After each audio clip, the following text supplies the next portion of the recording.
This is the Crucial Talks podcast with your host, Mike Sedam. Hello, everyone, and welcome back to the Crucial Talks podcast. I'm your host, Mike Sedam. And if you've listened to this podcast for a while, you know that one of the things we focus on is people as social storytellers. That is what has made us powerful all through the years, and why we've been able to accomplish so much is not the fact that we are able to do so much more than other animals, or that we are able to that we're stronger than other animals, but it's really because we can construct reality with each other through story. And that has made us really powerful and has given us the ability to get to where we are today. So back in episode 62, we talked to Brian Cunningham. Now, if you haven't had a chance to listen to that, I really recommend you listen to it. Now, he wrote a book called The Leadership Revolution Because Evolution Takes Too Long. And we talked a lot about how leadership has transitioned and tools you can use and the theories behind it, and Brian's journey to understand all of that, not only through academics, but from his journey from a parking lot attendant to a CEO. Now, after Brian and I kind of closed out that episode, we started talking more about leadership because it was such a great conversation. We decided, hey, why can't we just make this its own episode? And that's what we're going to do today. We're going to revisit with Brian Cunningham and really talk about and re-engage in this conversation we had about the hero's journey and about story and about how that plays into leadership and leadership tactics and skills and communication. So I would love to welcome back Brian Cunningham to the Crucial Talks podcast. How are you doing today, Brian? Great, Mike. Good morning. Great to be with you again.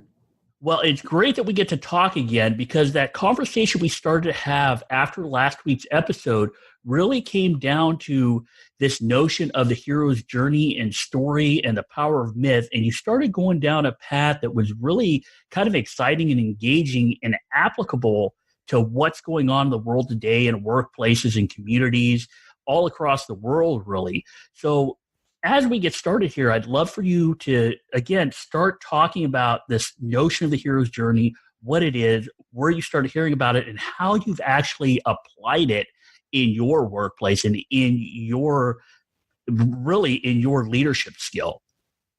I appreciate that, Mike. You know, we talked last week about sort of the path for learning and growth. And for me, there was, a couple tracks.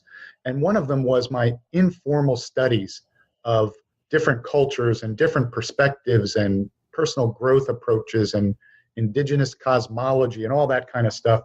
And one of the authors I came across back in those days was this gentleman, Joseph Campbell. And Joseph Campbell was an educator, a university level educator and speaker throughout the world. You'd see him on TV many times in the past talking about his research. And his research was basically around the different myths, the stories of various cultures. And he wrote many books. The Power of Myth is one of his famous books. And what he discovered was this sort of common thread that weaved through all of these old stories that brought so much meaning to people's lives in various cultures. And that common thread was something he termed the hero's journey. And he saw this in King Arthur stories and all of these adventure stories, and you can also see them in different movies, Star Wars or Indiana Jones. You see this sort of hero's journey, and Joseph Campbell broke it down into three main parts, and then he subdivides that. But basically, there are three parts to the hero's journey. Phase one is called the separation, and the separation is sort of the call to action, where a person, you or me or whoever, comes to the awareness that something is not right in their lives, that there's more to it, that they're here for a larger purpose, but they can't figure it out. They don't know what it really is.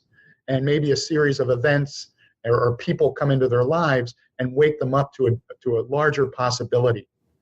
And, that's sort of the call to action for anybody on the planet, really. And that call to action can lead to one of two things. You can either refuse the call and go back to your status quo life, or respond to the call. And if you do that, you can move into the next phase of the hero's journey, phase 2, which is the initiation, where you cross that threshold into exploring new possibilities of life. This is where the trials and the tribulation and the learning and growth occur. At any point in the journey, we can always go back to the safety of the status quo. That's why it's called a hero's journey, because it takes courage to stay the course on this quest. And as you go through those learnings and those trials and tribulations, we can get to the third phase, which is called the return. And this next level of learning and growth and experience is about integrating all of our experiences along the way and sharing that level of mastery with others. We at that point are able to serve as a bridge with one foot in the world of the ordinary and another foot in the world of the extraordinary, and serve as a bridge for people traveling in both directions. The return sort of closes the circle and places us at every point along the journey. The hero's journey is not an ego-based journey. It's a journey of self-discovery. We become more ourselves and therefore more like others. So the hero's journey doesn't make people better than others. It makes them more about who we really are, and positions us to be able to articulate and support others on the journey.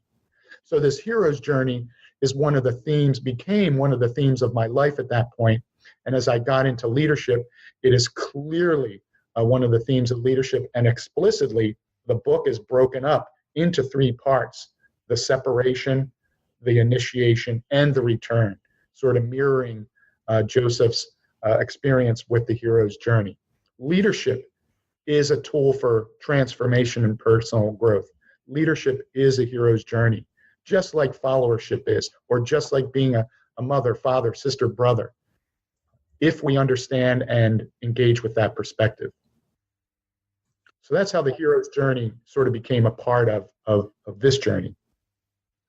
And the hero's journey, I think, is pretty cool because you hear it all the time, right? Like entrepreneurialism and being an entrepreneur is such a buzzword nowadays that everybody kind of wants a piece of that. But really when I hear others talk, people like Gary Varynerchuk and stuff like that, all about entrepreneurs, and what I love about some of the stuff he says and some of the stuff you're saying is this notion of self-awareness, and that this first phase of the hero's journey is kind of like that, where you feel something isn't right. And that's what I hear a lot about people that want to go in and make their own way in life or create their own business. Like they're working for somebody or they're working somewhere and they just don't feel fulfilled. They feel like something's missing. They feel like there's got to be more out there. And so, especially when people talk about millennials, and, I hate the fact that a whole generation gets labeled as millennials and labeled as a problem, when in reality, it seems almost like this hero's journey where they're just not getting the fulfillment and being able to see that call to action in their current workplace. And so really what I wanted to do was talk about our current workplaces, the current situations leaders all across this country and all across the world are dealing with, is the fact that how do we engage employees in a way that can help bring us along and bring the entire organization better. And it really sounds like the hero's journey can be used as a way for us to understand that leadership journey to help others get those feelings, those emotions that they may be leaving the workplace to go find somewhere else, when in reality, as a leader, we may be able to do it right there in the workplace. We may be able to bring people along this hero's journey. Is that possible? Have you seen it in your workplace? Do you have any examples of how you have used this to get people to come along on this journey, to help them on this journey as you took it yourself? Yeah, most certainly, Mike. And a consultant that I worked with years ago, his name was David Dibble. He was a systems expert and also a master apprentice under Don Miguel Ruiz, who wrote the 4 Agreements. And this David Dibble, I learned so much from him. And one of the things he told me was that the workplace in and of itself is a tool for transformation. And when I heard him say that, that opened up a whole world for me to start to apply these things like the hero's journey. The workplace is an adventure when you can just see it that way. Many people are stuck in this version of the workplace that, well, work sucks and, and you just got to do it. And, they have this perspective. But once you see the workplace, or life for that matter, for what it really is, this adventure, it opens up all these possibilities. So first, it was me stepping into that, right? It has to start somewhere. I'm no better than anybody else. I'm no smarter than anybody else. But I started to take life on as an adventure, and things started to change from that perspective. That positioned me to be able to share that with others. So once again, I don't have to teach about Joseph Campbell in the workplace to apply the principles of the hero's journey. By creating a story that is different from the story that people are programmed to hear in the workplace, or the story that they're telling themselves, I simply share a larger story, a larger possibility, over and over and over. No matter what people come to me with, I'm looking to enlarge that story into the next better version of themselves. So whether they are, Joseph Campbell aficionados or not, we apply the same principles. I apply the same principles.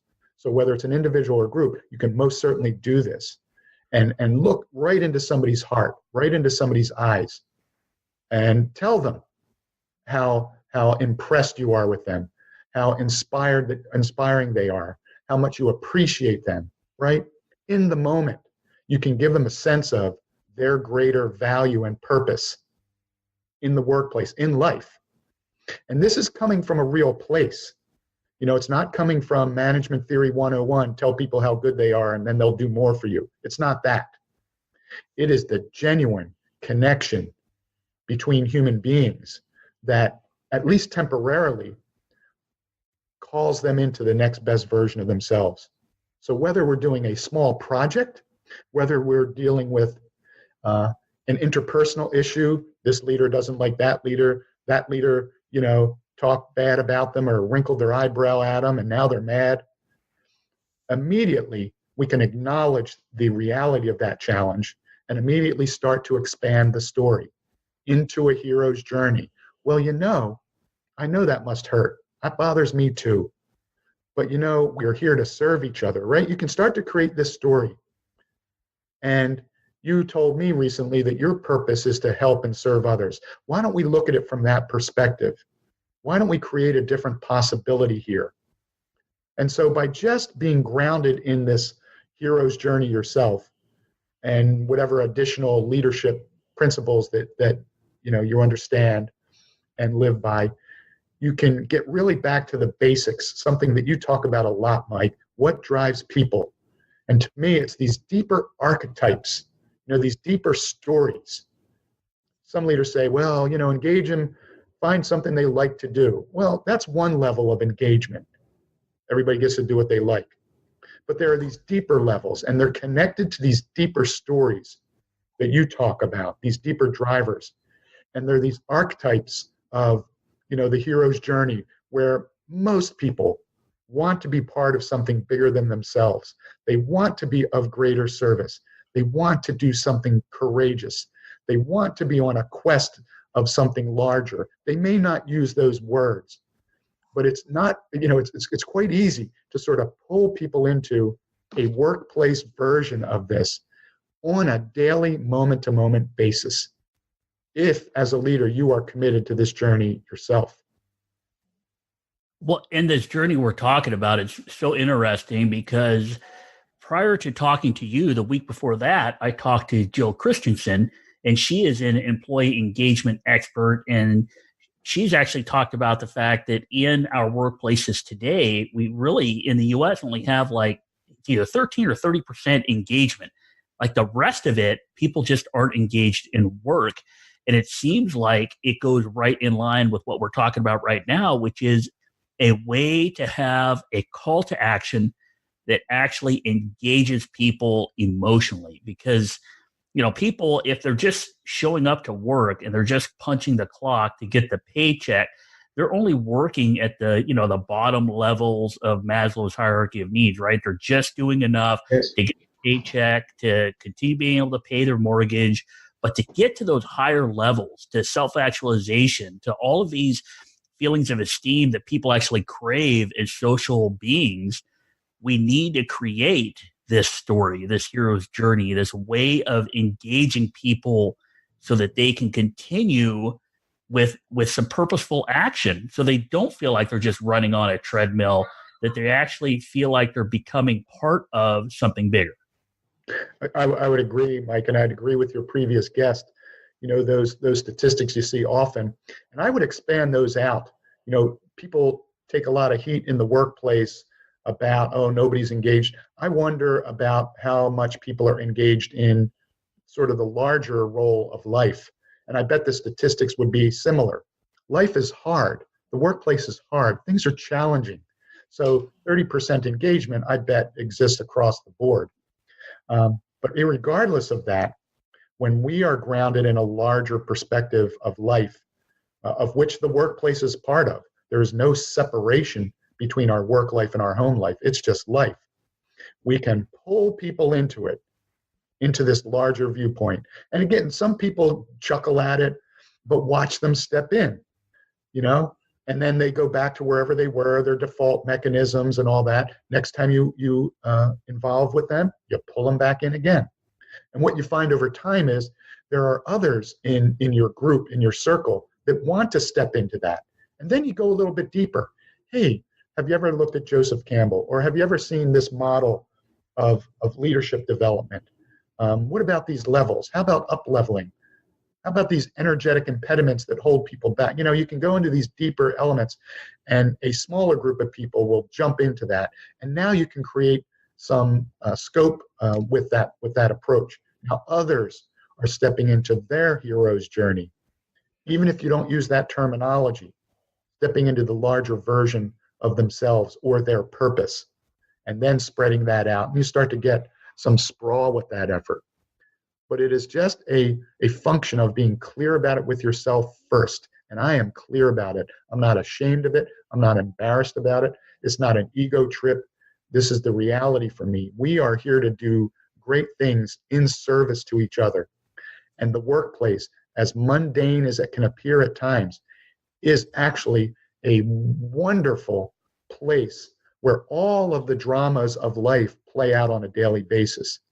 And if we can take that on in that way and serve each other in that way 40 plus hours a week, that then starts to carry over into, quote, our home life, Mike. So if we're practicing the better version of ourselves 40 plus hours a week, what does that do to our home life and our other aspects, other roles that we're involved in? So the workplace is in and of itself a tool for transformation. It is the hero's journey, and leadership functions right in alignment with that. And once we see that, this whole journey becomes this really adventure of awe and wonder and exploration and constant learning and growth.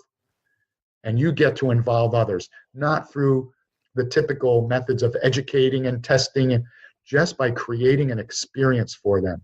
And you do that through the story, through your being and doing, talking the story, talking the talk, and walking the walk. Not perfectly, but engaging people in that. And things start to shift really immediately. Now, they don't stay that way, right? People fall back into their default stuff, but over time, people get it. And some people who are primed for this, who are ready to jump into the initiation, phase 2 of the hero's journey, they'll just jump right in. They say, what? What'd you just say? What are you talking about? Hey, tell me more about that. And you start to create a more in-depth leadership conversation or leadership story. So some people are ready for this. Many in the workplace are begging for this, Mike, the people that you talk to and work with. And others who are not yet ready can still benefit from somebody else being grounded in this experience, in this perspective. Well, and again, I love what you said earlier, because you were talking about the roles that people play. And we talked about the hero's journey as what it is, the steps to it. And it really, comes back to this Act 1, Act 2, Act 3 kind of almost like a circular movement.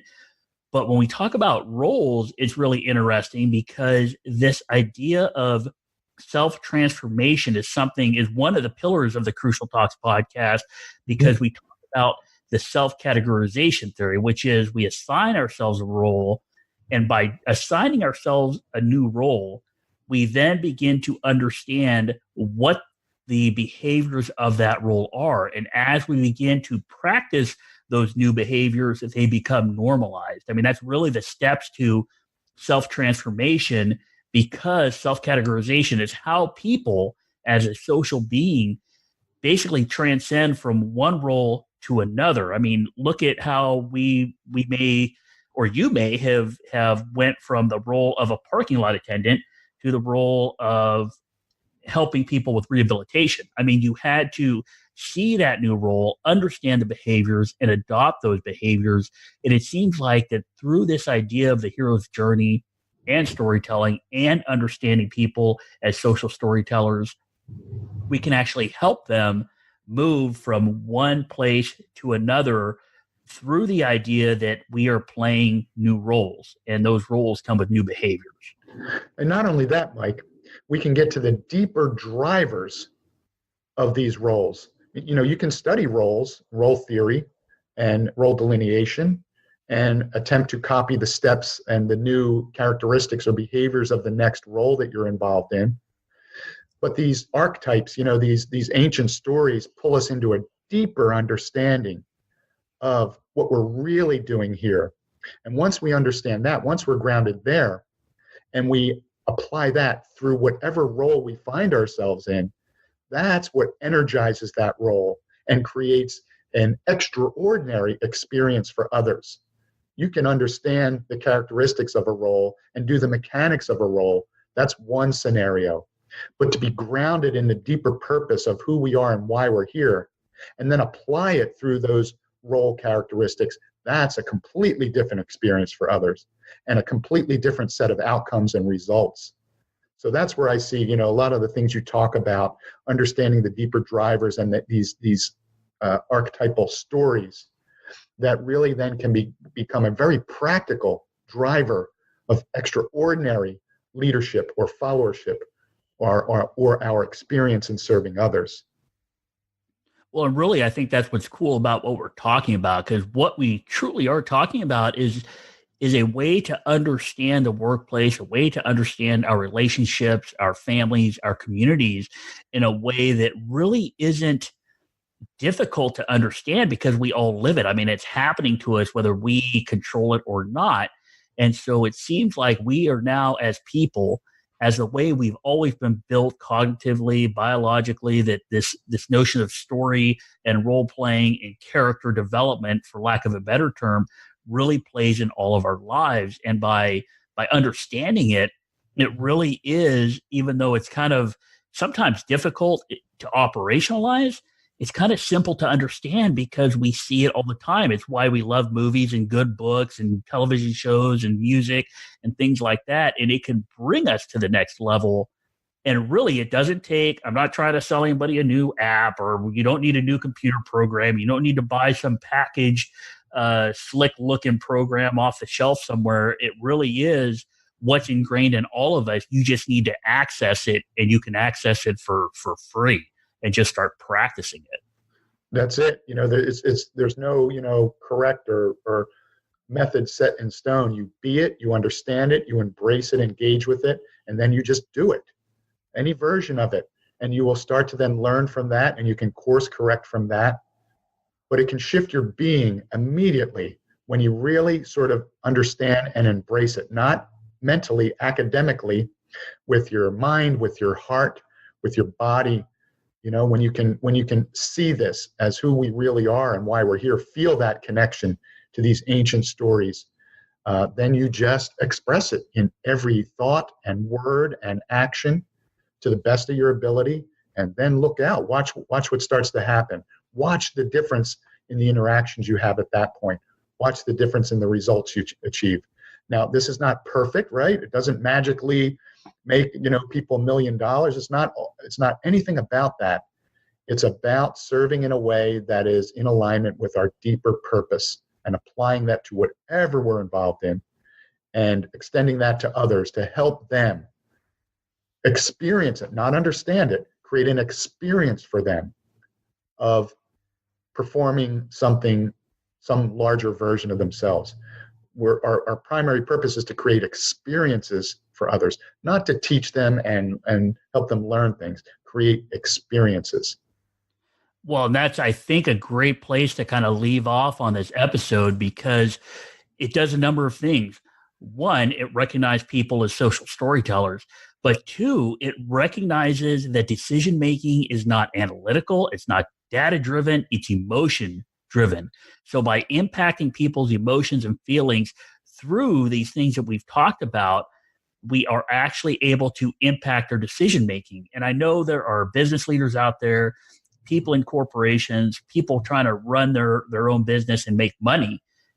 But where we're going with this is the fact that it's not data driven and it's not analytical and it is emotional, but by doing it, by bringing people to that next level, by giving them a way to invest in the organization emotionally or in a community emotionally, they're going to make decisions that will end up with a higher ROI, where your return on investment will actually be improved just by doing these things. Like there are major benefits from understanding people as social storytellers, not only on the bottom line, even though people are not driven by money, they're really driven by social motivators. But that return on investment not only includes your bottom line, it also includes employee retention. And guess what? People have friends. So the employees you retain will tell their friends. And guess what? You may have a bigger pool of people to draw from in recruitment. I mean, there's so much that can come out of this idea of the hero's journey and using storytelling and engaging with people emotionally that can lead to something better. So it really is a cool conversation we just got to have with Brian. And Brian, thank you so much for continuing to talk after that last episode, because it really let us go down this path. And I think it's kind of a cool place that we were able to go besides your book and besides what you do as a CEO, but really down this kind of like broader topic that can help a lot of other people. So really thank you for bringing that up. And thank you for coming back onto the Crucial Talks podcast to talk about it. My pleasure, Mike. Thank you so much for what you do. All right, everybody. So, hey, if you enjoyed that discussion with Brian Cunningham, if you could do me a quick favor and go to any of the podcast sites that you're using listening to this, click on the subscribe button, click on the 5-star rating. It really helps. And if you need anything from me, reach out to me at www.crucialtalks.com and feel free to connect with me via email, LinkedIn, Facebook, Twitter, whatever way you feel most comfortable. Have a great week. And remember, if we want to understand behavior, we need to understand what drives people. Please review, share, and subscribe to the Crucial Talks podcast. Visit crucialtalks.com.